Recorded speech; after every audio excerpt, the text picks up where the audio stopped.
Northwest Vietnam River human life harm. The river has no mercy, by a quiet village in Southeast Asia, where the rains speak louder than the people. When the sky breaks open in Hong Fu, the village does not cry.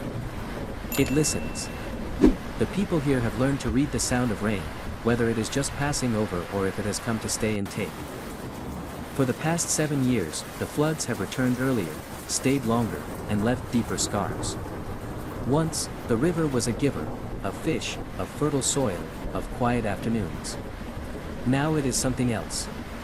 Something they do not speak of loudly, lest it hears them and comes hungrier the next time. There is a boy named Nam, 13, who has never known a year without flood. His first memory is not of a birthday or a favorite toy, but of standing on the roof of his home, barefoot and shivering, as the brown water rose to swallow everything he thought permanent. His mother held his hand and told him stories to distract him, stories of the river when it was kind, stories her own mother used to tell. But even stories drown eventually. Nam's father was once a fisherman. His boat now lies in the field behind their home, rotting slowly, filled with broken plastic and the ghosts of better seasons. The sea has crept further inland each year, bringing salt that poisons their rice fields. When the land no longer fed them, many men left. Some to the cities. Some never returned. Those who stay are not brave, they are simply without choice. Each storm leaves behind more than just destruction. It brings disease, hunger, and a quiet kind of despair that no foreign aid package can see from above. It seeps into the bones. It teaches children to count not in numbers, but in losses. This year's flood came before the harvest. The village elders said it smelled wrong. The air was too warm.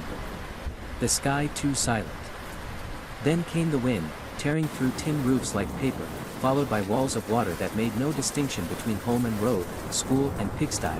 Nam tried to save his schoolbooks, wrapping them in plastic and hiding them in the rafters. When they returned, only mush remained. Words that once gave him hope dissolved into gray pulp. His teacher, Mrs. Han, says they will begin again. She has said this after every storm, her voice thinner each time. They have no electricity now. The generator was swept away.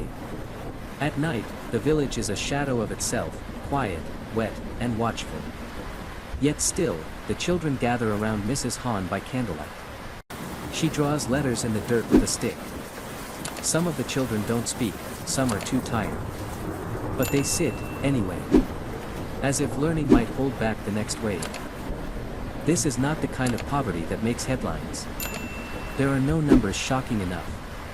It is slow, unglamorous erosion, of dignity, of opportunity, of place, and yet, there is something fiercely human here. After the last storm, the villagers didn't wait for aid. They built makeshift rafts from bamboo and salvaged doors. They dried out rice by laying it on the road, turning it slowly by hand under the sun that had returned, as if nothing had happened. Children helped repair roofs with mud and palm leaves. Life does not pause, it limps on. Nam still believes in tomorrow. When asked why, he shrugs, because we're still here, he says.